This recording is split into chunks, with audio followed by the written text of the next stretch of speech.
Pisque Duas Vezes é um filme que pode passar meio desapercebido, né? Um filme que não teve tanta divulgação. Um filme que traz de volta uma lógica que aos poucos, timidamente, tá voltando e que me agrada. Eu acho que faz falta pro cinema, que é o filme de médio orçamento, né? O filme que vai custar ali entre os 30 e os 60, 70, 80 milhões hoje em dia, né? Porque tá tudo bem mais inflacionado nos valores.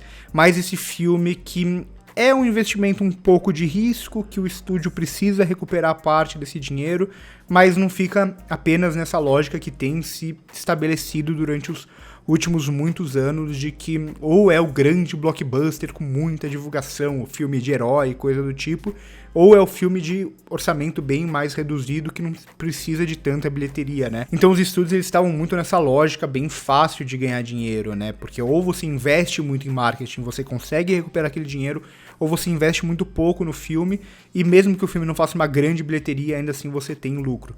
O filme de médio orçamento, ao mesmo tempo que ele é um filme que traz um pouco mais de risco, comercialmente falando, é onde a gente tem o grande cinema, né, o verdadeiro cinema, entre aspas, que Hollywood faz historicamente, né, onde a gente tem mais visões autorais, mais escolhas autorais, onde a gente tem realmente diretores trabalhando.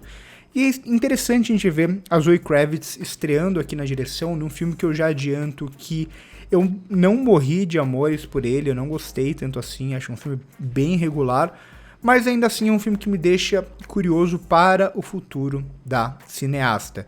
Eu já explico melhor o que eu tô querendo dizer com tudo isso. Mas antes convido vocês para conhecer o meu curso de cinema chamado Cinema e Crítica na Era das Redes Sociais. O link tá aqui embaixo na descrição para você que gosta de cinema, para você que gosta de conhecer mais sobre cinema, de debater cinema em alto nível, de ter mais conhecimento ou de experienciar mais o filme.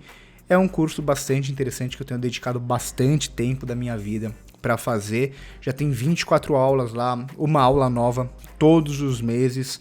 Então, se você assinar agora, você tem direito a 36 aulas nesse período de um ano de assinatura. Também deixo o link aqui embaixo do meu cineclube que eu faço junto com o Rafa Argemon, o cara da locadora, que a gente debate 2 filmes por mês com quem é inscrito e ainda tem mais 2 aulas que a gente grava sobre os temas em questão. E esse próximo mês o tema será M. Night Shyamalan, aproveitando o lançamento de Armadilha. O mês anterior tinha sido sobre o Yorgos Lanthimos. Então a gente tem aqui a estreia da Zoe Kravitz, que é um caso que é interessante, né? A gente nunca sabe exatamente o que a gente vai esperar de um filme, da estreia na direção de alguém que tem a sua carreira como ator. A gente tem vários casos, muitas vezes essas carreiras não vão muito pra frente.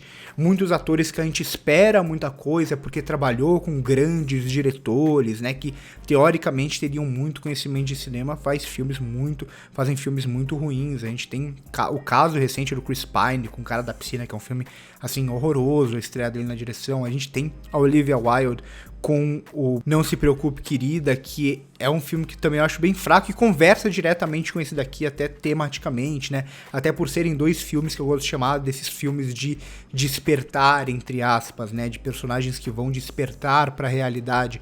Algo que Matrix fez, algo que Corra fez recentemente, que esse filme vai conversar bastante com Corra também.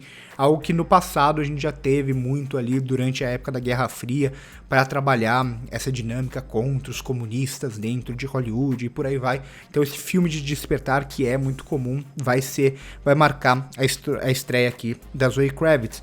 Mas a gente nunca sabe o que esperar, né? Até o próprio Sean Penn, que é um cara que tem uma carreira longuíssima, tem filmes que ele dirige que são horrorosos, né? Muitas vezes, muitos diretores que a gente espera muito conhecimento cinematográfico não tem esse conhecimento. No caso da Zoe Kravitz, eu tava bem curioso, porque é uma atriz ainda jovem, uma atriz que não tem uma grande filmografia, apesar de eu achar ela uma boa atriz. E a gente vê aqui que por mais que eu não goste de muitas das escolhas dela aqui no filme, por mais que eu não goste tanto do filme de forma geral, dá pra ver alguém que tem boas referências e que tem algum conhecimento de linguagem cinematográfica, tem algum conhecimento até de como executar isso, né? Então eu acho que o filme ele até sofre narrativamente, ele até sofre um pouco por aquela ideia de inexperiência mesmo de uma diretora iniciante que tem muitas ideias e quer colocar todas elas juntas. Então ela quer falar sobre alguma coisa, né? Ela quer fazer esse comentário a partir que a gente vai descobrindo, despertar, a gente vai entendendo sobre o que é o filme realmente. Ela quer ter até um quê meio de inovação em como ela vai se usar dos seus recursos de linguagem, né? Então, como ela vai usar da montagem, como ela vai usar do som, como ela vai usar da profundidade de campo, né? Um filme que quase tudo é gravado em close, ou quase tudo é gravado bem de perto, e a gente não vê muito o espaço ao fundo, o que eu até acho interessante em como a gente tem essa relação dos personagens, né? Os personagens que não sabem exatamente o que está acontecendo ao entorno deles, que eles esquecem tudo aquilo. Mas dá pra ver aqui uma cineasta com conhecimento, com algumas escolhas bem interessantes, né? Tem um plano específico que ela vai filmar uma personagem olhando a outra tá longe dela, e a gente vai ver essa como se fosse o olhar dessa por baixo da perna de outros personagens, né? Marcando a presença da outra. Então, a Zoe Kravitz, ela é alguém que me deixa assim, curioso pra ver o que ela vai fazer a seguir. Até uma diretora que é bem corajosa, né? A gente vê o final do filme, que obviamente eu não vou dizer aqui, mas é o final do filme que pode incomodar muita gente de todos os espectros políticos, né? Não é o tipo de final que você espera, confesso que não é um final que eu gosto, mas é um final que eu acho curioso, eu acho corajoso que ela vai trabalhar aqui. Então a minha relação com Pisque das vezes ela vai passar muito por isso, né? Ela vai tentar sustentar o thriller de uma forma até bem energética por meio do uso da linguagem, por meio de muitos cortes, né? Por meio até de uma desespacialização muitas vezes do espectador. Então tudo vai estar nessa dinâmica da gente ficar tentando descobrir aqueles enigmas, né? Então vão sendo jogadas pistas pra gente, colocadas pistas pra gente. Então uma personagem secundária vai falar algo e a gente meio que não entende direito o que ela tá querendo dizer, a gente acha que porque ela não domina muito a língua, ela tá falando algo errado, mas aquilo vai ter um sentido lá na frente. Então todos os elementinhos que vão aparecendo, a cobra, entre outras muitas coisas que vão sendo apresentadas, a gente sabe em algum lugar que isso vai ajudar a gente a criar esse quebra-cabeça, né? Então são essas peças que vão sendo soltas até que a personagem vai conseguindo lembrar e conseguindo construir muita coisa. Acho que é um filme que se perde bastante dentro de um didatismo, né? E aí, mais uma vez, passa pela inexperiência da diretora, mas mesmo dentro desse didatismo, ela consegue mostrar alguma qualidade em alguns momentos. Então tem um momento específico que a personagem da Adria Arjona tá fazendo um discurso que é justamente o que a gente já entendeu que o filme tá querendo dizer, e aí a gente vai ver a personagem falando aquilo, né? Tornando aquilo mais claro ainda. O que é uma exposição meio boba, né? Meio desnecessária. Mas ainda assim, a partir do momento que ela começa a falar, e aí passa muito também pela ótima atriz que é a Adria Arjona, a gente vai vendo ela entrando num lugar meio sombrio, né? Enquanto ela tenta atuar de alguma forma e falar aquelas coisas, a gente vê como a personagem ela vai se modificando e tal, e a Zoe Kravitz consegue filmar isso muito bem. Então é um filme que me deixa bastante dividido, Pisque Duas Vezes.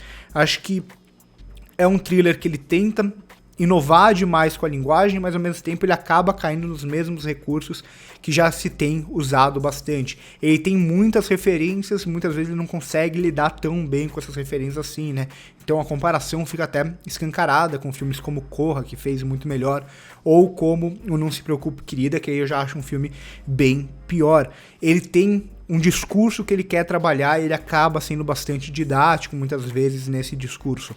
Mas em meio a tudo isso que eu não gosto tanto assim, a gente tem uma diretora que ali no fundo ela tem bastante conhecimento, ela sabe o que ela tá fazendo e ela tem tudo para crescer como diretora, Zoe Kravitz, e aqui é até interessante pra gente ver que não é uma diretora que tem um ego tão grande, né? Não parece que ela tenha um ego tão grande, porque é muito comum quando a gente vê diretores e diretoras que são atores começando a dirigir, geralmente eles aparecem nos filmes, né? Eu citei casos recentes, como o caso da Olivia Wilde, que faz uma personagem que não é a protagonista, mas é uma personagem grande, Não Se Preocupe Querida.